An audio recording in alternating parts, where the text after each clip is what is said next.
Hello everyone, this is Yvonne from Yvonne Ceramics. In today's video, I'm going to show you how to fix your glaze if it has turned into solid or non-brushable.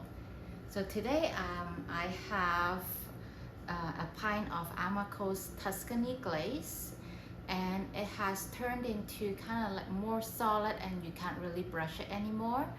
So we're going to use this as our example, and I'm going to show you how to fix that. Don't forget to like and subscribe to my channel for more videos each week.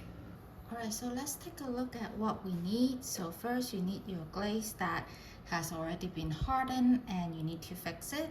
So today we have Amaco's Tuscany, and I have already scooped out all the glazes. So this is the remaining bottle.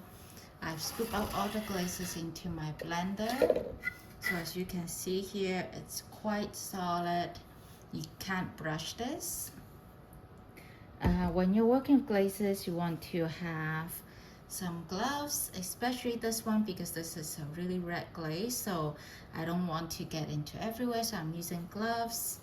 A bucket of water for your glaze. I'm using like a carving tool right now to scoop out the glazes, especially they are really solid and hard to get out, so I'm using a tool like this to scoop it out into my blender. And then once you have scooped out your glazes into your blender, you will need some water, some clean water, and some gum solution. So this is something that I just purchased from the Pottery store. It's already mixed gum solution. If you don't have this at the Pottery store, they only sell the powdered one. You can also mix your own. If you don't have a blender to blend this, you can also use a whisk, but it will take you a very long time if you are hand mixing it. So first I am going to pour some water into my glazes. So there's no exact amount of how much water I'm pouring because each glaze is different and the dryness level is also different. So I'm just gonna pour a little bit at a time and then mix it to see how it mixes in the blender. I'm also mixing some gum solution. So I would suggest you just do a little bit at a time and then blend it as you go to see how it blends. And then so now I'm just gonna close the lid and put it in the blender.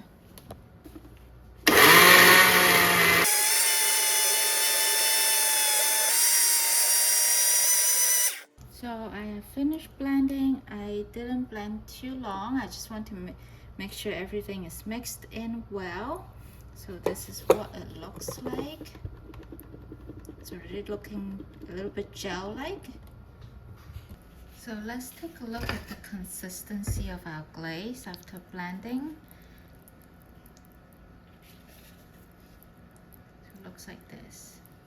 I think it's pretty good for a blending glaze. It looks right. I like the consistency. It's blended well. I don't see any clumps. I could use a sieve and sieve it through before putting it back into the bottle, but I think the blender is pretty powerful, so I think I'm just gonna put it back into the bottle. Yeah, it's a pretty good consistency. So this is for sure is brushable now. There's still a little bit of chunks, but that's okay. Yeah, but overall it's very good consistency. That's why I suggest using a blender, because as you can see, it just took 30 seconds to blend the whole jar of glaze, turning it from semi-solid into brushable. So I'm just gonna pour it back into my bottle.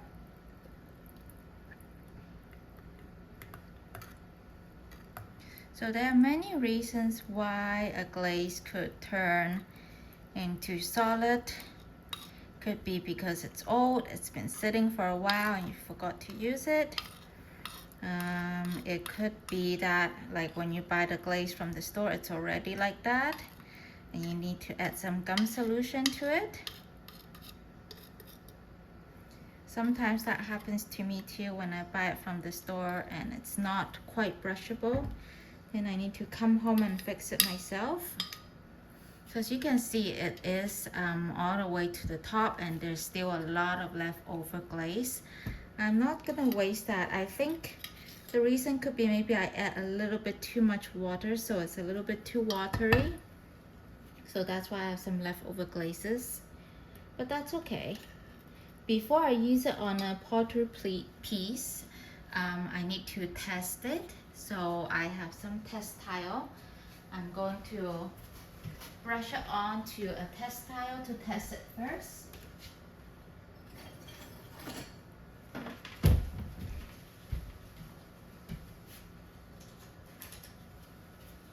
So here's a bisque tile, my test tile. So I'm just gonna use my brush and brush on the test tile. It's very important to test the glaze first before putting it on your piece, because you're not sure if you did a good job in mixing and turning it back into liquid. So I'm just gonna brush on 3 coats and then fire it.